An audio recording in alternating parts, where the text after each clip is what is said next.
خاندان کے بزرگوں کی صدیوں پرانی روایت نبھاتے ہوئے اسے خون بہا میں ایک ایسے شخص کے نکاح میں دے دیا گیا جس کا نام شامیر خان تھا۔ وہ ایک با اثر، سخت مزاج، مغرور اور خوفناک حد تک خاموش تھا، اور وہ لڑکی تھی عالیہ، نرم دل، تعلیم یافتہ، مگر اپنی قسمت کے فیصلوں میں بالکل بے اختیار۔ نکاح کے دن عالیہ کو ایسا محسوس ہو رہا تھا جیسے وہ اپنی مرضی سے نہیں، کسی کے فیصلے کی سزا کاٹنے جا رہی ہو۔ گھر میں خاموشی تھی، کسی کی آنکھوں میں خوشی نہیں تھی۔ سب جانتے تھے یہ شادی محبت یا خوشی کے لیے نہیں، بلکہ کسی پرانے خون کے بدلے میں دی گئی قربانی تھی۔ شامیر نے نکاح کے بعد صرف ایک بار اسے دیکھا تھا۔ اس کی نظریں سرد تھی، جیسے وہ کسی انسان کو نہیں، کسی ذمہ داری کو قبول کر رہا ہو۔ حویلی میں داخل ہوتے ہی عالیہ کو احساس ہو گیا کہ یہاں اس کی حیثیت بیوی سے زیادہ قیدی کی ہے۔ شامیر نہ چیختا تھا نہ مارتا تھا، مگر اس کی خاموشی ہی سب سے بڑا خوف تھا۔ اس کے اصول سخت تھے، عالیہ کی ہر حرکت پر نظر رکھی جاتی، باہر جانا منع، فون محدود، اور ہنسی تقریباً جرم تھی۔ ہر رات عالیہ کھڑکی کے پاس بیٹھ کر سوچتی رہتی، کیا واقعی میرے خاندان نے مجھے بچانے کے لیے مجھے قربان کر دیا؟ وہ دن گنتی رہی، مہینے گزرتے گئے، مگر عالیہ اندر سے ٹوٹنے لگی۔ ایک عجیب سی بات تھی، شامیر نے کبھی اس پہ ہاتھ نہیں اٹھایا تھا، وہ بس اسے اپنی ملکیت سمجھتا تھا۔ ایک رات اس نے پہلی بار کہا، یہ شادی سمجھوتا نہیں، فیصلہ ہے، تم یہاں سے کبھی نہیں جاؤ گی۔ کچھ عرصے بعد ایک پرانا مقدمہ دوبارہ کھلا۔ گاؤں کے چند بزرگوں نے اعتراف کیا کہ جس قتل کے بدلے میں عالیہ کو خون بہا میں دیا گیا تھا، اس میں عالیہ کے خاندان کا کوئی قصور نہیں تھا۔ یہ خبر آگ کی طرح پھیل گئی۔ عالیہ کے والد روتے ہوئے اسے لینے آ گئے۔ برسوں بعد پہلی بار عالیہ نے امید محسوس کی۔ جب وہ جانے لگی تو شامیر دروازے پر کھڑا تھا، اس کی آنکھوں میں عجیب سا طوفان تھا۔ تم میری ملکیت ہو، واپس نہیں جاؤ گی۔ مگر اس بار عالیہ خاموش نہیں رہی۔ میں انسان ہوں، ملکیت نہیں، اور وہ چلی گئی۔ اپنے گھر آ کے پہلی بار عالیہ نے سکون کی سانس لی، مگر اس کے اندر ایک راز پل رہا تھا۔ وہ ماں بننے والی تھی۔ اس نے کسی کو نہیں بتایا کہ وہ بچہ شامیر کا ہے۔ وہ نہیں چاہتی تھی کہ اس کا بچہ طاقت اور غرور کے سائے میں بڑا ہو۔ چند ماہ میں ہی اس نے ایک خوبصورت بچے کو جنم دیا اور اس کا نام احمد رکھا۔ اسے یقین تھا کہ اب شامیر اس کی زندگی سے ختم ہو چکا ہے، مگر وہ غلط تھی۔ عدالت کی ایک پیشی کے بعد عالیہ باہر نکلے ہی تھی کہ اچانک ایک سیاہ رنگ کی گاڑی اس کے قریب آ کے رکی۔ چند لمحوں میں ہی کسی نے اسے پکڑا، منہ دبایا اور گاڑی میں دھکیل دیا۔ وہ چیخ بھی نہ سکی، اور جب آنکھ کھلی تو وہ ایک مانوس سے کمرے میں تھی، وہی حویلی، اور سامنے شامیر خان کھڑا تھا۔ وہ خاموشی سے اسے دیکھ رہا تھا۔ تم نے سوچا میں تمہیں جانے دوں گا؟ عالیہ کے دل زور سے دھڑکنے لگا۔ یہ جرم ہے۔ جرم؟ وہ ہلکا سا مسکرایا۔ تم تو میری بیوی ہو۔ چند لمحوں کی خاموشی کے بعد شامیر نے اچانک پوچھا، بچہ کیسا ہے؟ عالیہ کے جسم میں جیسے بجلی دوڑ گئی۔ کون سا بچہ؟ شامیر کی نظریں گہری ہو گئی۔ میں سب جانتا ہوں، میرا بچہ ہے نا؟ عالیہ کی آنکھوں میں آنسو آ گئے۔ وہ سمجھ گئی کہ یہ راز چھپ نہیں سکا، مگر حیرت کی بات یہ تھی کہ شامیر کی آنکھوں میں غصہ نہیں تھا، بلکہ درد تھا۔ اگلے کچھ دنوں میں عالیہ نے شامیر کو پہلے جیسا نہیں پایا۔ وہ سخت ضرور تھا، مگر اس کے رویے میں عجیب سی نرمی آ گئی تھی۔ ایک رات اس نے کہا، میں نے تمہیں سزا نہیں دی تھی، میں نے خود کو قید کیا تھا۔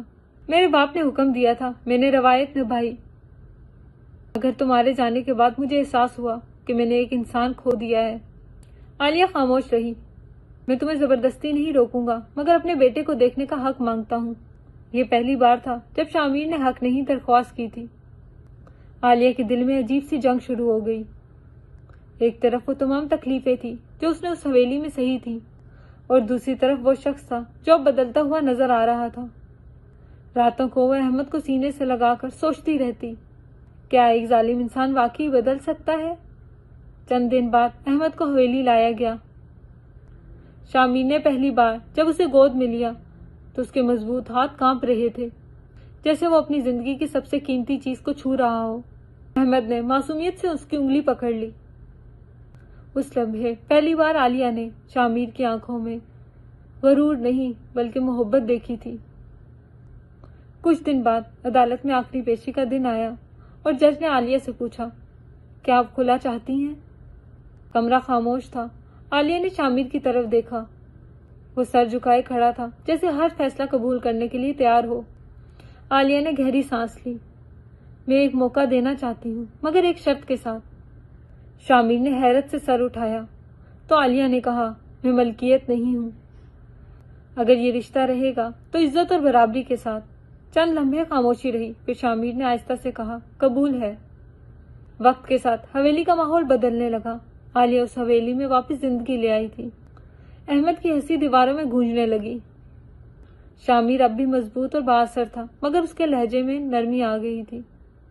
وہ جان چکا تھا کہ طاقت کسی کو قید کرنے میں نہیں، بلکہ اسے آزاد رکھ کر اپنے ساتھ چلنے میں ہے۔ ایک شام عالیہ حویلی کے باغ میں بیٹھی احمد کو کھیلتے ہوئے دیکھ رہی تھی۔ سورج ڈوب رہا تھا اور ہلکی ہوا چل رہی تھی۔ شامیر خاموشی سے اس کے پاس آ کر کھڑا ہو گیا۔ اگر تم اس دن واپس نہ آتی تو میں کبھی نہیں سمجھ سکتا کہ انسان رشتوں کو طاقت سے نہیں بلکہ احترام سے سنبھالتا ہے۔ عالیہ نے اس کی طرف دیکھا۔ یہ وہی شخص تھا جس سے وہ کبھی ڈرتی تھی، مگر اب اس کی آنکھوں میں خوف نہیں تھا۔ شاید محبت ہمیشہ نرم انداز میں نہیں آتی، کبھی کبھی وہ سخت راستوں سے گزر کر دل بدل دیتی ہے۔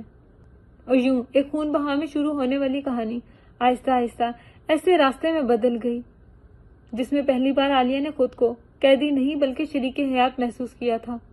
مگر زندگی ہمیشہ ایک جیسی نہیں رہتی۔ کچھ زخم ایسے ہوتے ہیں جو بھر تو جاتے ہیں مگر ان کے نشان باقی رہتے ہیں۔ عالیہ کے دل میں بھی ماضی کی تلخی کہیں نہ کہیں موجود تھی۔ وہ کوشش کر تو رہی تھی کہ سب کچھ بھلا دے، مگر بعض راتوں میں اسے وہی پرانے دن یاد آ جاتے تھے جب وہ اس حویلی میں خود کو تنہا اور قید محسوس کرتی تھی۔ ایک رات احمد سو چکا تھا اور حویلی خاموش تھی۔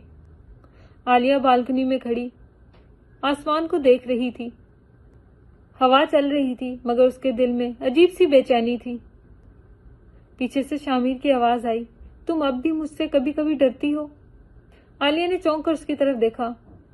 کچھ لمحے خاموشی رہی، پھر اس نے آہستہ سے کہا، خوف اتنی آسانی سے ختم نہیں ہوتا شامیر۔ شامیر نے سر جھکا لیا۔ اس کے چہرے پر پچھتاوے کے آثار واضح تھے۔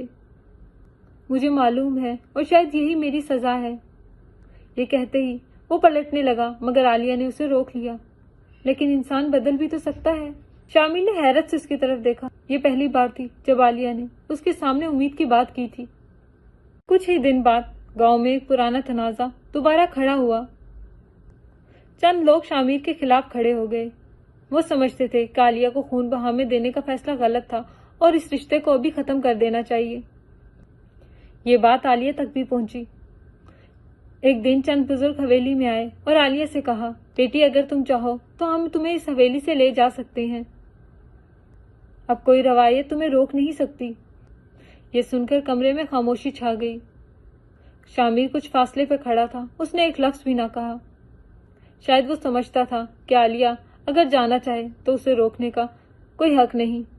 چند لمحوں تک عالیہ خاموش رہی، پھر اس نے احمد کو گود میں اٹھایا اور پرسکون لہجے میں بولی، میں یہاں اپنی مرضی سے رہ رہی ہوں۔ سب حیران رہ گئے۔ عالیہ نے پہلی بار مضبوط آواز میں کہا، پہلے مجھے یہاں زبردستی لایا گیا تھا مگر اب میں نے خود فیصلہ کیا ہے۔ بزرگوں نے ایک دوسرے کی طرف دیکھا اور آہستہ آہستہ واپس چلے گئے۔ جب سب چلے گئے تو حویلی میں خاموشی رہ گئی۔ شامیر نے دھیمی آواز میں کہا، تمہیں مجبور ہونے کی ضرورت نہیں تھی۔ عالیہ ہلکا سا مسکرائی، میں مجبور نہیں ہوں۔ یہ کہتے ہوئے اس نے احمد کو زمین پر اتارا اور وہ ہنستے ہوئے بھاگتا ہوا باغ میں چلا گیا۔ شامیر اس منظر کو دیر تک دیکھتا رہا۔ شاید اسے یقین نہیں ہو رہا تھا کہ زندگی نے اس کو دوسرا موقع دیا ہے۔ کچھ دیر بعد احمد دوڑتا ہوا آیا اور شامیر کی ٹانگوں سے لپٹ گیا۔ بابا مجھے گھوڑا بن کر دکھاؤ۔ شامیر پہلی بار زور سے ہنسا۔ وہ زمین پر بیٹھ گیا اور احمد اس کی پیٹھ پر چڑھ گیا۔ عالیہ یہ منظر دیکھ کے مسکرا دی۔ شاید قسمت نے ان دونوں کو عجیب طریقے سے ملایا تھا، مگر کبھی کبھی سب سے مشکل راستے ہی انسان کو اس کے اصل منزل تک پہنچاتے ہیں۔ اور اس دن عالیہ کو پہلی بار احساس ہوا کہ اس کی زندگی جہنم سے نکل کر ایک نئی شروعات بن چکی ہے۔